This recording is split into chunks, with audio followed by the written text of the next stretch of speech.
Greetings, urban farmers, gardeners, and healthy food visionaries. Farmer Greg here, and welcome to the 379th episode of the Urban Farm Podcast, where every day we work together to educate and inspire you to become part of your food revolution. Do you want to save money at the grocery store, eat more organic, whole foods, cultivate food security, and feel more connected to the earth? If so, then growing your own food is a no-brainer. You wouldn't believe how many people come to me claiming that they can't grow their own food. They think they don't have enough space, that they're too busy, or that they simply don't have what it takes. Perhaps you've fallen for one of these gardening myths. If you think you can't grow food, or if you think the only food that you have access to is what you buy in the grocery store, I have a life-changing webinar that you need to see.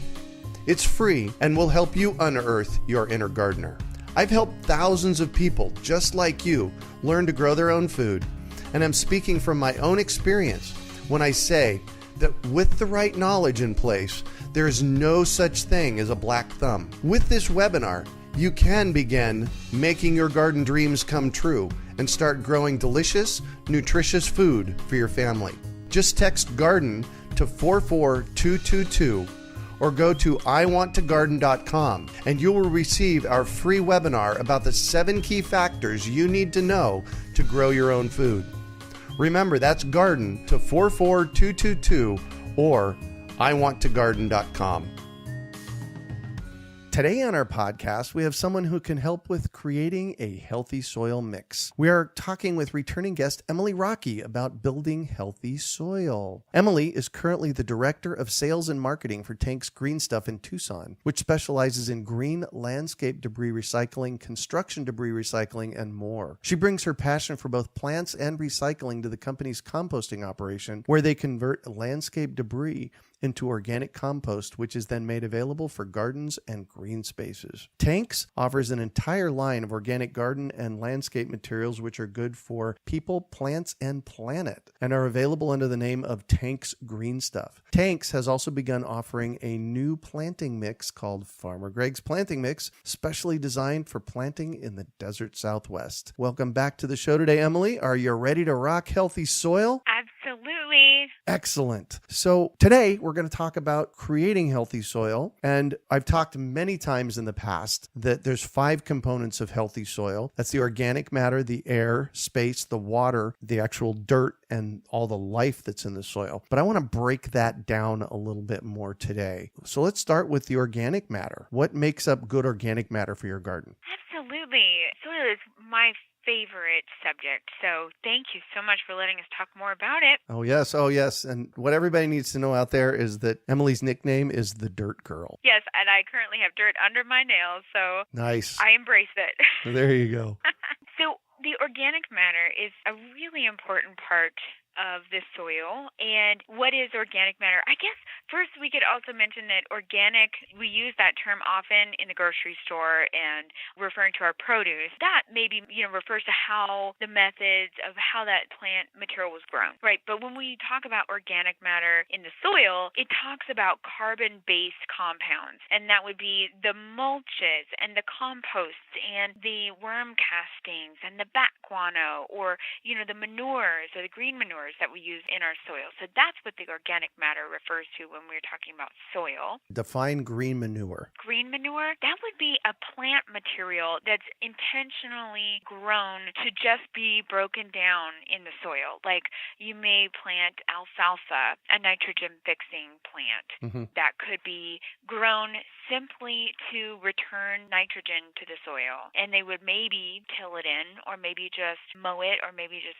allow it to decompose naturally. So that's a green manure. Does that make sense? Yeah, absolutely. Greg, do you know the percentage of organic matter commonly found in soils? Well, if we're talking desert soils, I think I remember you telling me 6 months or a year ago that there's less than 1% of organic matter in the desert soil. Ding, ding, ding. Yes, that's correct.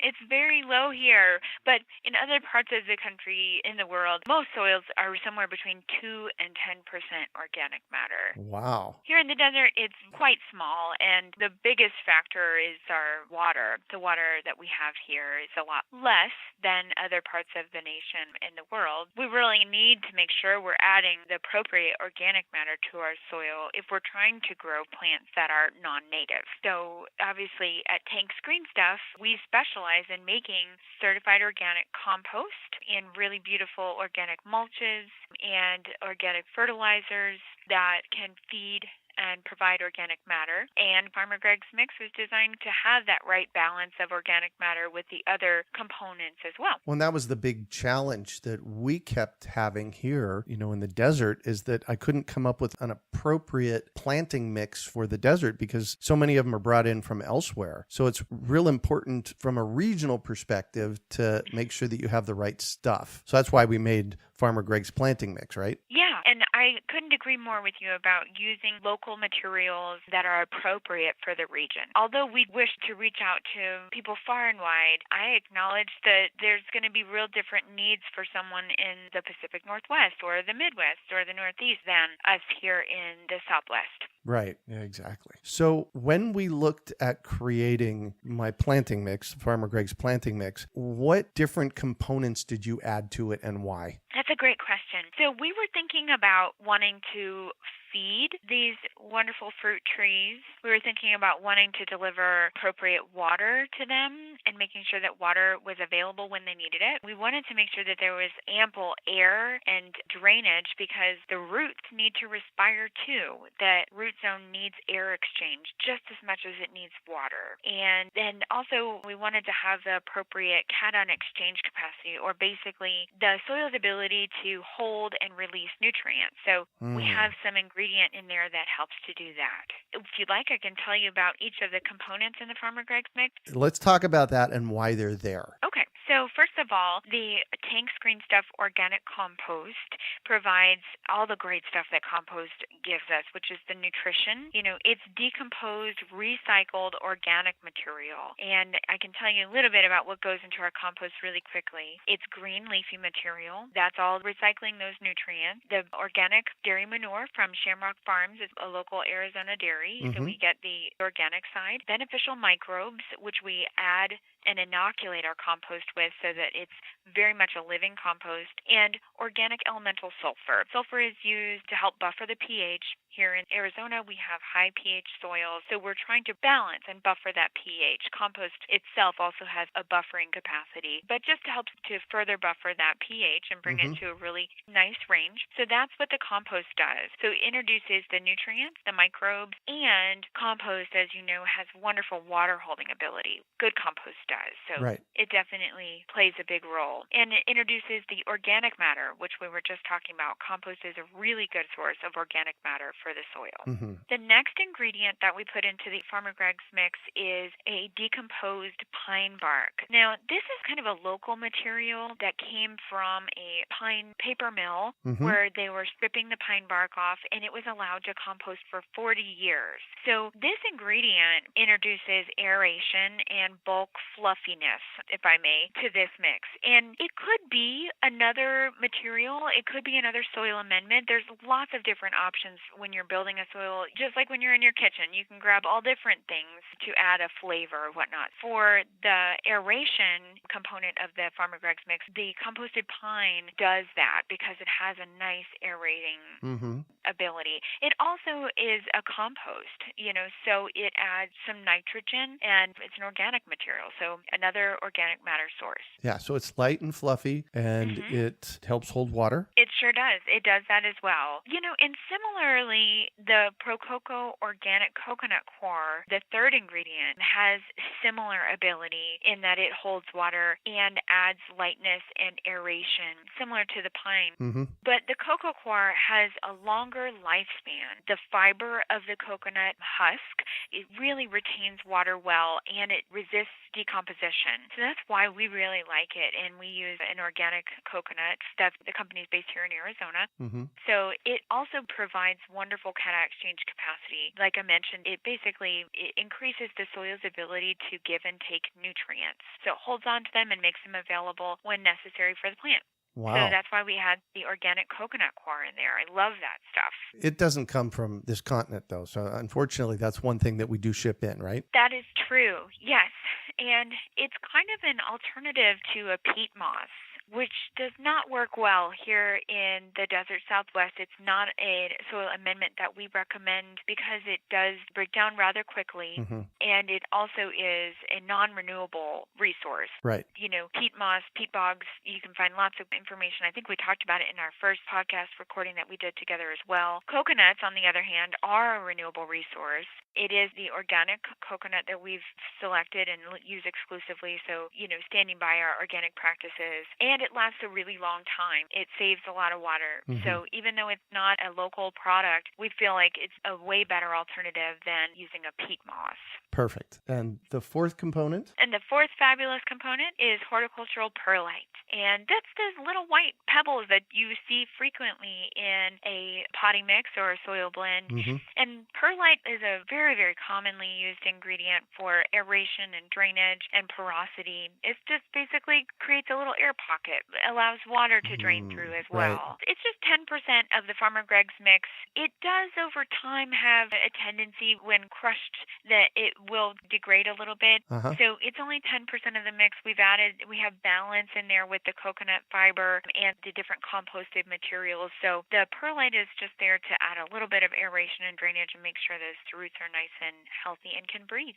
Right. Perfect. And living in the desert Southwest, and I've been gardening here for over 40 years, one of the things that I notice is when I do add organic matter like compost or, a planting mix like this, is that it disappears fairly quickly. Wow. It's like, the heat and the microbes and, the water that we put on it, it processes it through. So it becomes something that you need to fairly often add. And that's the same with compost when you're farming, isn't it? Absolutely. I think you really mentioned a key in why that's happening is the beneficial microbes. You, Greg, have been nurturing and building your soil, and you are fostering those beneficial microbes, be they bacteria and fungal colonies. And so they're hungry. What they use is compost. They break down organic matter. They use that for their metabolism. And in turn, they give us good stuff. They break down that organic matter, making it into readily available for the plants, that is, nutrients. So it's this lovely cycle. And so you feed them, you keep them happy, and they give back to us by helping our plants to grow. Perfect. So let's talk a little bit about minerals and the nutrients. You mentioned cation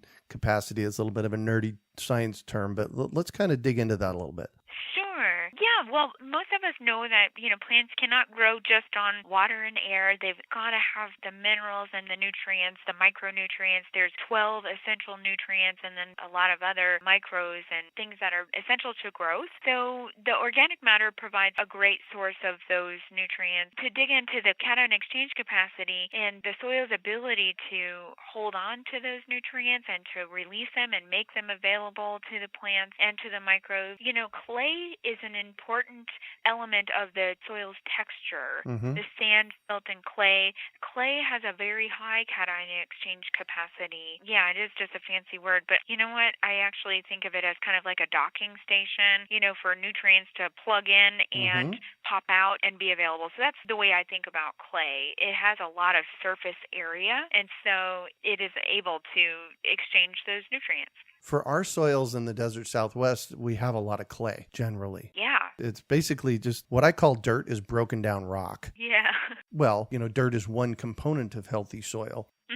There's my 5 components of healthy soil, but dirt is one of them. It's just broken down rock, and we all have it. So one of the things that I caution people often is if you are buying a planting mix or a soil mix, first of all, come and see us at the Urban Farm. If you're not around here or, you find something else, ask if there is any dirt in it? Because I know there are a couple of compost vendors here in our area that sell a mix with like 40% dirt, and 99% of the people out there already have enough dirt. You don't need to haul and pay for dirt, right? Yeah, exactly. And I agree with you that, what you're referring to as dirt is really important. Oh, yeah. Native soil here, even though it doesn't have organic matter, it does provide good nutrients. There are some that need to be supplemented if there's specific crops that you wish to grow, but it's a valuable ingredient as well. So I always incorporate native soil in my mixes because it does have good stuff in there, not a lot of organic matter. Yeah, you're not putting it in the soil mixes that you're selling. You're just saying we need to make sure that we have it when you're building your garden. Exactly. And just the urban farm recommends planting,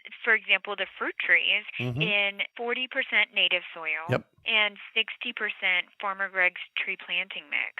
So what we're doing there is building, this is specific to the desert Southwest where the urban farm is and where we're offering the Farmer Greg's planting mix. But really what we're doing is using the right components to build the right texture, porosity for air and water, introducing the right minerals and nutrients, the organic matter, and the beneficial microbes. And it doesn't matter where you are, those are always necessary and in the right ratio based on what your cultural methods are, how often you water, and what you're growing. Perfect. So one of the things that I noticed recently when we popped open a bag of my planting mix was that the soil was dry. And Heidi, my sweetheart, went ahead and planted some plants, not realizing that before she planted using it, she needed to completely hydrate it. Yeah. Because what we found is that her plants were starting to die because the soil was hydrophobic. The water was running away from it because it didn't get completely hydrated. So can you talk to us about that? Absolutely.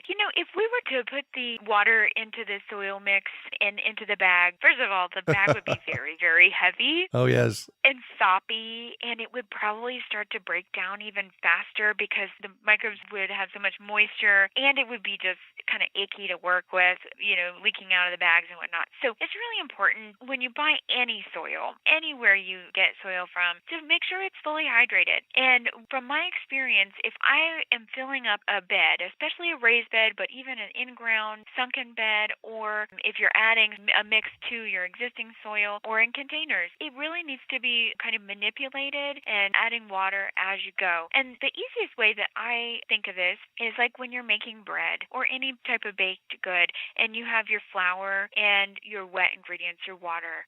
When you first add the wet to the dry, do they immediately mix together? Is the flour immediately hydrated? No. You have to mix it around. Yeah. So that's exactly what's happening with the Farmer Greg's mix. The soil should, have some moisture right out of the bag, but you're going to need to make sure that it's all hydrated all the way to the bottom and make sure that even then at the bottom of your bed, there's nice water there. And once it's hydrated, we find it stays very hydrated. Yes. So when you plant, those roots are in a root zone that has nice moisture, and they start stretching down and extending and growing to get themselves established for anchorage. And that's why it's also really important to water deeply and thoroughly every time so that those roots have adequate hydration. And then for the other reason also, so that we do not build up salts. There's naturally salts of all different kinds in water. Different parts of the country have, maybe hard or soft water, but it's important to water thoroughly because those salts, if you're only watering a few inches deep into the soil, the salts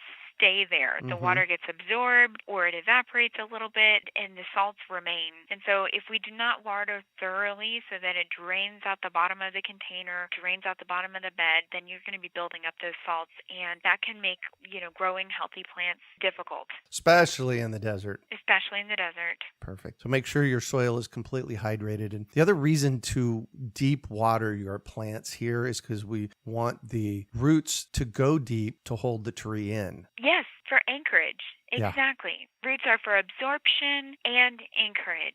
Perfect. And, you and I have talked about testing your soil before, and I've never been a big proponent of testing your soil, but I know you guys do it a lot because you're in the business and need to make sure that your soil is what you say it is. Why would a homeowner test their soil, and how would they go about doing that? Yeah, absolutely. Well, first, tank screen stuff, we have to test every month. Our finished organic compost has to be sent to an approved lab that's approved by the U.S. Composting Council Seal of Testing Assurance Program. It's a vetted lab that does a complete analysis of everything from the nutrients to the maturity. Wow. They actually grow specific seedlings in the compost to, test for the maturity, that it's a finished and cured and is ready to grow. Wow. In. You do this once a month? Every month. Wow. Which is based upon our output, Mm-hmm. based on our total number of cubic yards that we create every year. It comes out that we have to test monthly, as well as it tests to make sure that there's no pathogens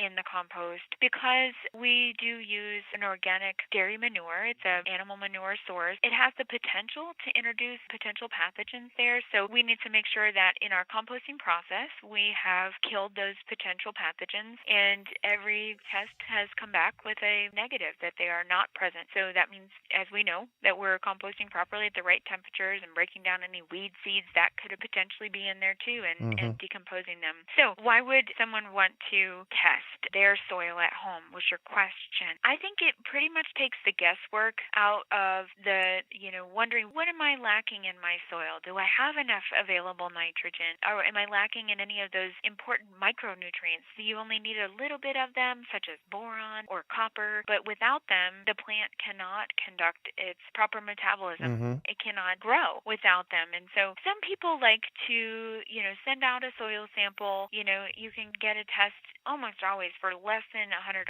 And if you choose a good local lab, a regional lab that's familiar with the soil in the area and can advise you of any amendments that you may wish to add to replenish any of those that you may be low on, or make recommendations like you're high in salts, you should leach, add water. A really good lab will tell you those things. And so that takes the guesswork out and enables you to have a really good start. And we use a lab here in Arizona called IAS Laboratories. They do a great job. They have a lot of tests available specifically for homeowners. Right. I like that they will recommend what to do if there's anything that needs to be balanced. So a couple things about that. First of all, Sherry from IAS Labs was on episode 228 of the Urban Farm podcast. So if you want to hear from her, go back to episode 228. But the other thing is that it's really important to get the soil tested in your area. A regional lab. Right.